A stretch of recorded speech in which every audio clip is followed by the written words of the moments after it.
Yes, it is. Welcome into Warriors Live here on 95.7 The Game. Mark Grandy with you live from Splash at Thrive City, right outside of Chase Center, as the Warriors are back at home. They open up a 7-game homestand, the longest homestand of the year, and that begins today. The Detroit Pistons are in town, and this isn't last year's Detroit Pistons. This isn't the Pistons of the last decade. This is a Detroit basketball team playing some of the best basketball in the NBA over the last month. Plus, we'll dive into all of that as we get you ready for Warriors and Pistons over the next 30 minutes here on 95.7 The Game. This is Warriors Live. Again, it's Mark Grandy with you. Warriors Live, presented by Xfinity. Stream sports from the best seat in the house with Xfinity. Bring on the good stuff. The Warriors, fresh off a 4-1 road trip, return home at 35-28. They're 17-13 at home, 18-15 on the road. They're 5.5-point favorites tonight against the Pistons,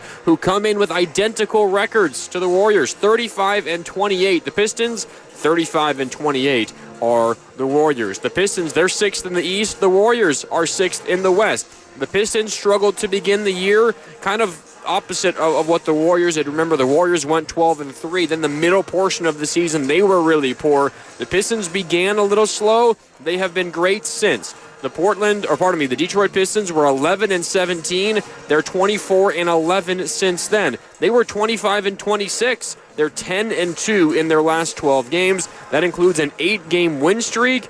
And in that 8-game win streak, they had a 20-point win over the defending champion Boston Celtics. So this is no team to laugh about. This is a really, really big challenge for the Warriors in this one.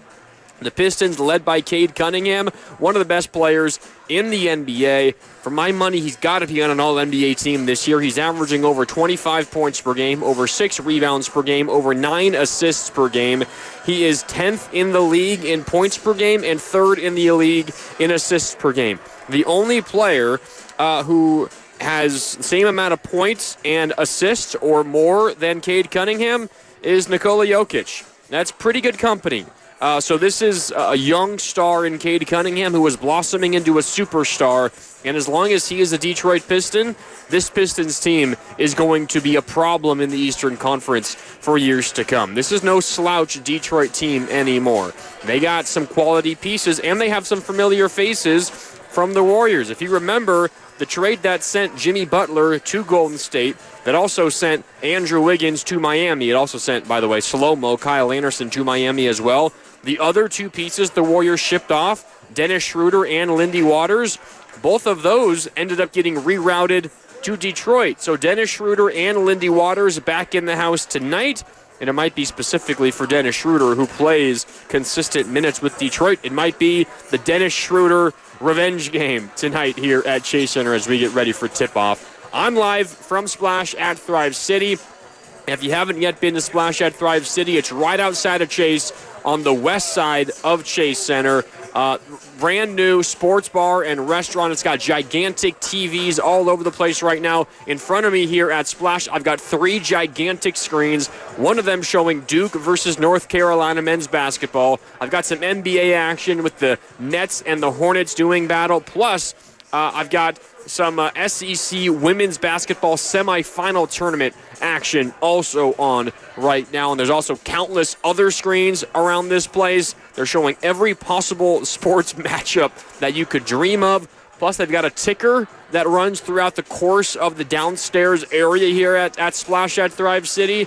So if the game that you're interested in isn't on one of the many screens they've got here, you'll be able to find the score, and it will be updated live on the scroll here, kind of like the ticker at the bottom of your broadcast if you're watching on television, whether it's on ESPN or whatever it is. Great spot. Plus, they've got good food and good drinks, and this place is popping right now ahead of Warriors and Pistons.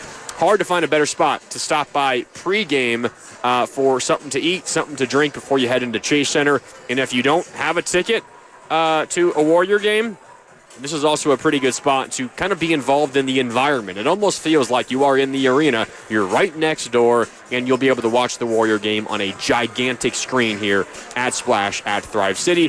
So that's where I am. If you're on your way in and you're listening, stop by, say what's up, grab yourself something to eat or drink real quick, and then head in and find your seats ahead of this basketball game, because this this is a really, really fun basketball game. Again, the Warriors 35-28, the Pistons 35-28. Both these teams 6th place in their specific conferences. The Warriors, of course, in the West, the Pistons in the East. But these are two teams that are playing better than the 6th seed. The Warriors 10-2 in their last 12. The Pistons 10-2 in their last 12. These are really hot basketball teams, and they clash tonight here at Chase Center on 95.7 The Game. All right, this is Warriors Live. Let's get going here with our injury report, which is brought to you by Boxer & Gerson, Northern California's premier workers' compensation law firm, helping injured workers get their lives back for over 40 years. For more information, visit boxerlaw.com. First of all, for the Warriors, Jonathan Kuminga remains out, dealing with that right ankle sprain that he suffered against Memphis way back on January 4th. So we're talking about more than 2 months that he's missed. Tonight is Kuminga's 30th consecutive missed game. Yeah, 30 consecutive missed games now for Jonathan Kuminga. It does seem like, though, there's a positive development from Steve Kerr pregame. I will let you know exactly what he said, but first I want you to hear what Steve Kerr said about Jonathan Kuminga the last time he was asked about it. So this is back earlier this week, 3 days ago, on I guess this was on Wednesday. Steve Kerr joining Willard and Dibbs, as he does every week on 95.7 The Game throughout the basketball season.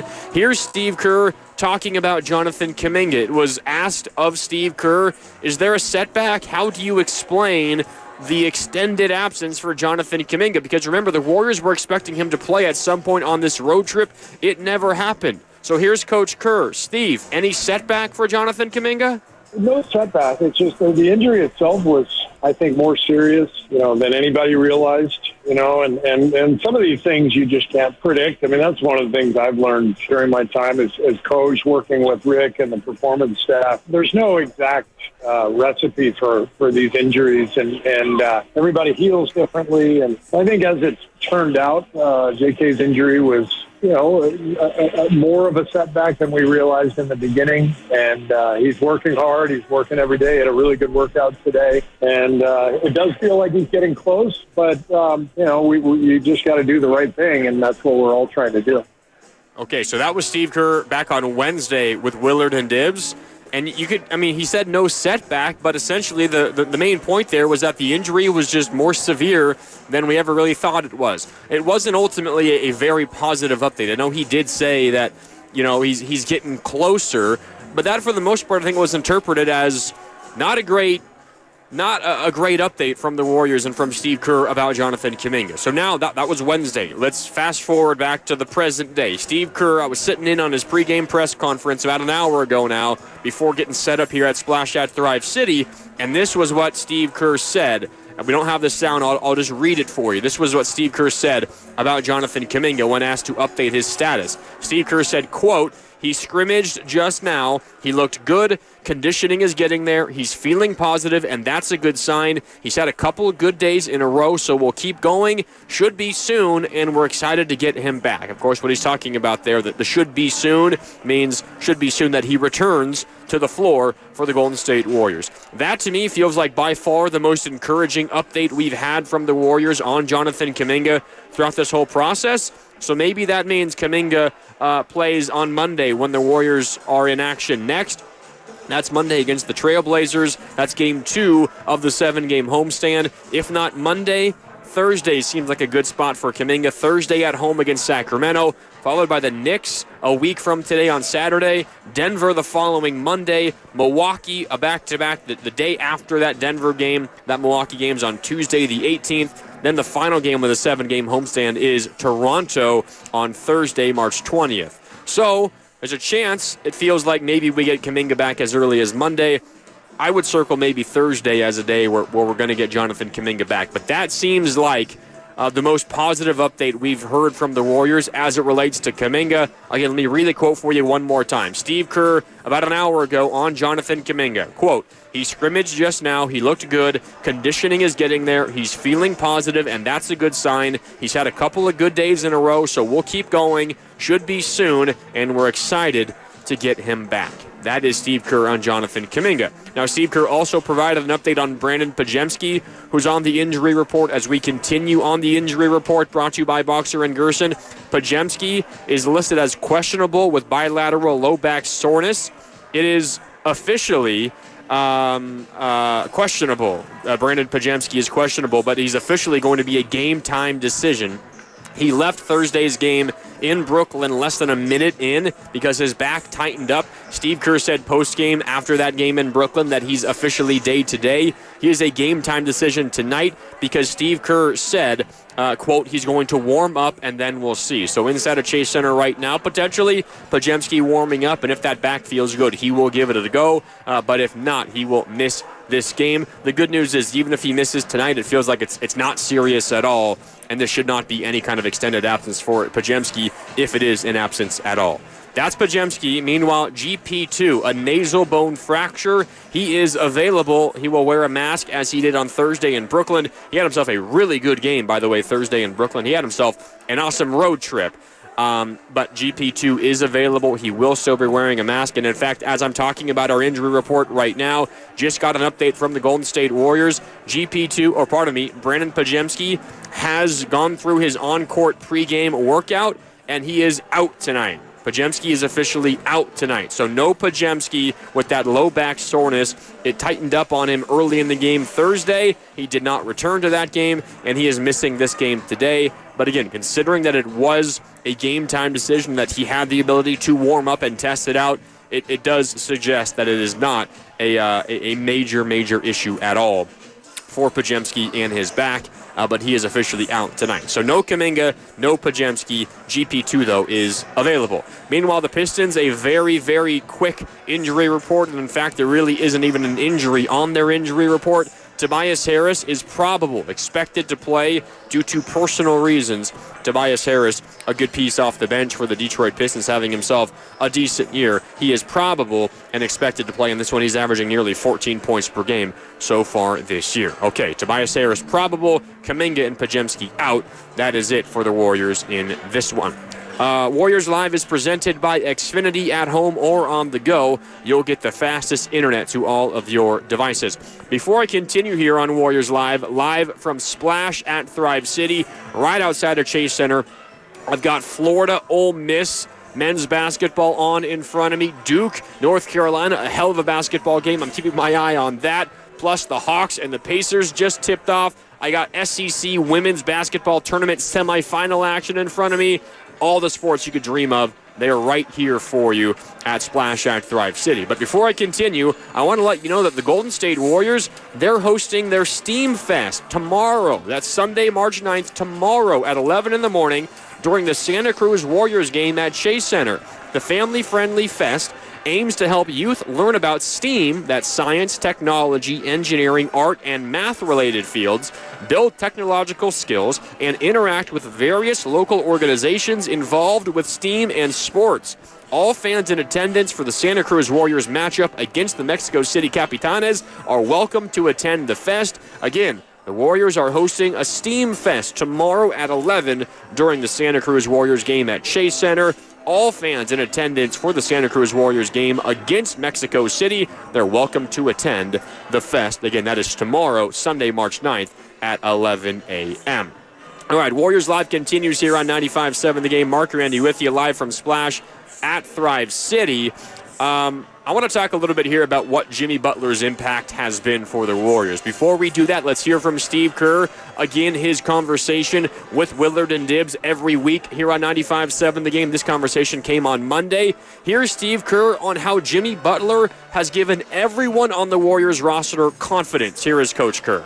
There is a great vibe in the locker room and a lot of confidence, in on the floor. You can just feel it. There's a maturity to our approach that I think Jimmy has helped bring out of our team, just in terms of taking care of the ball, making every possession count. He seems to make everyone around him better. I think Moses and BP, it's not a coincidence that they're playing their best basketball of the season since Jimmy came back. And Draymond's been fantastic, and I think he's got a lot more confidence now in just having Jimmy next to him, and the momentum of the group that we have right now. It's you can see it in Draymond's eyes, and he's believing, and that matters.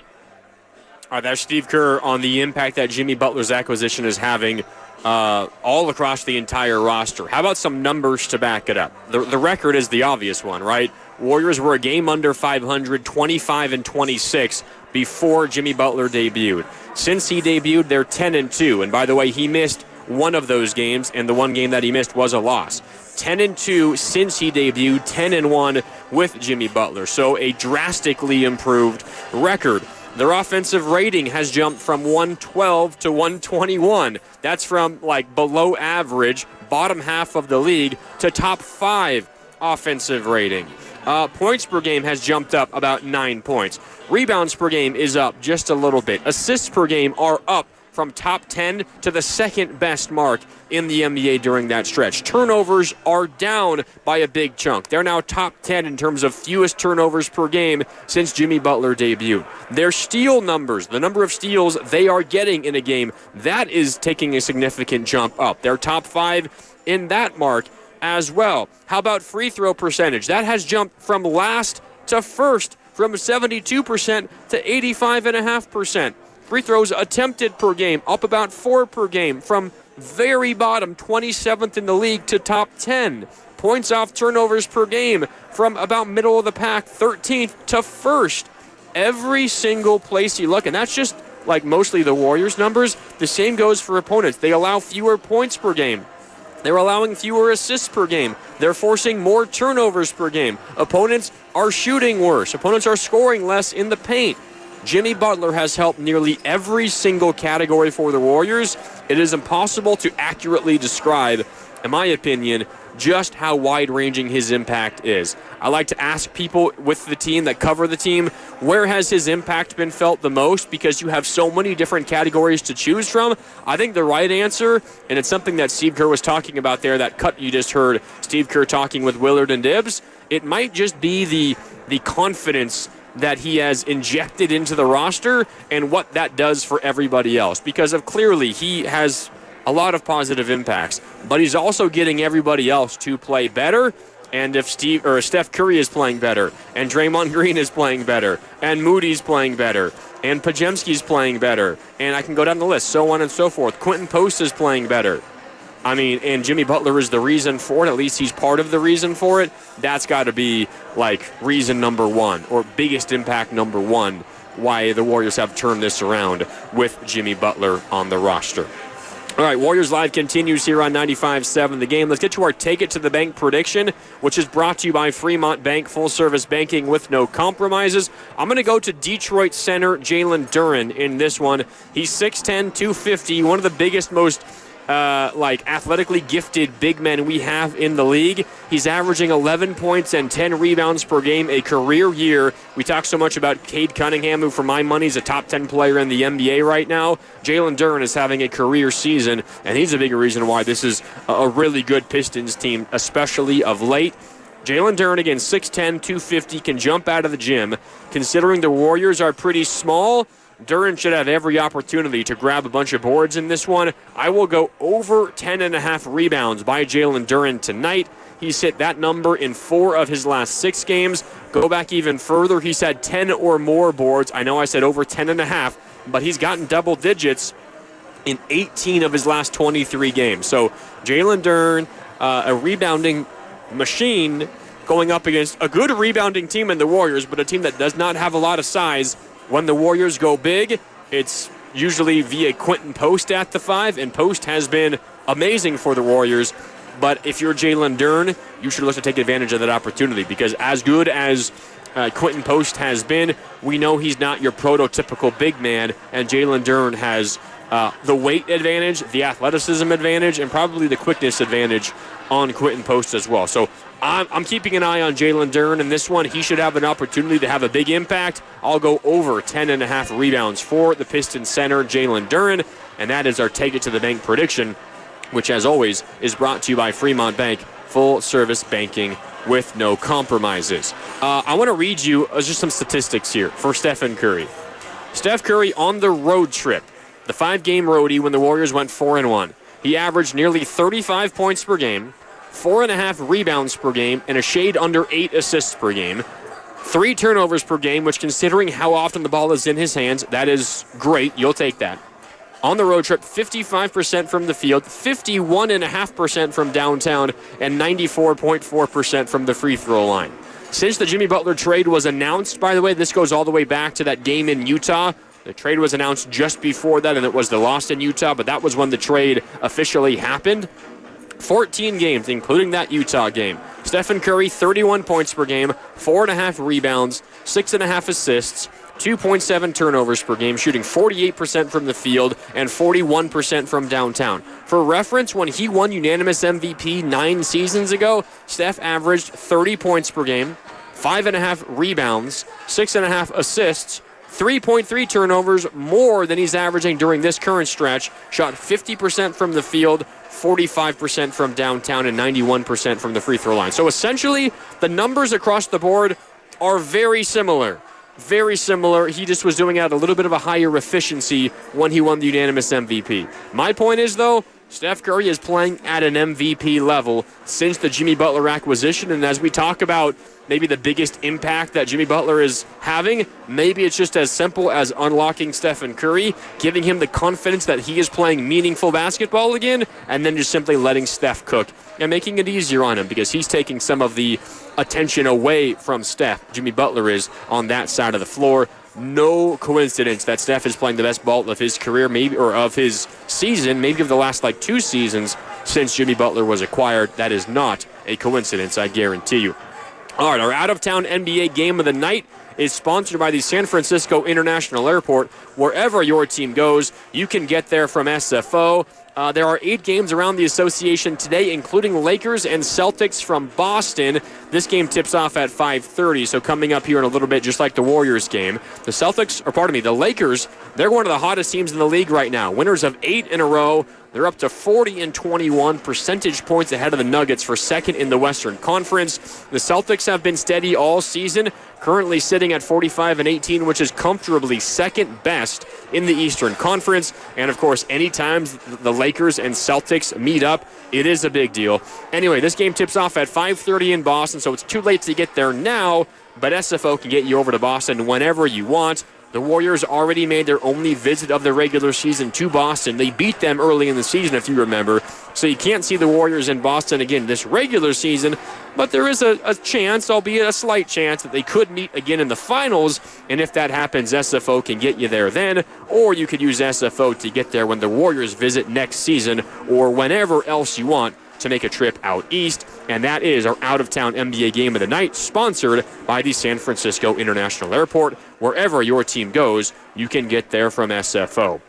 That is one meaningful game in the Western Conference that Warrior fans should have their eyes on. The other is going on in Houston, Pelicans and Rockets. Warriors should be Pelicans fans in this one, but I got bad news for you. It's a 15-point lead for the Rockets. 4 minutes to go in the second quarter. I'll give you the final score on that one on our postgame show, and Tim Roy will keep you updated on that one throughout the night during the game here on 95.7 The Game as well.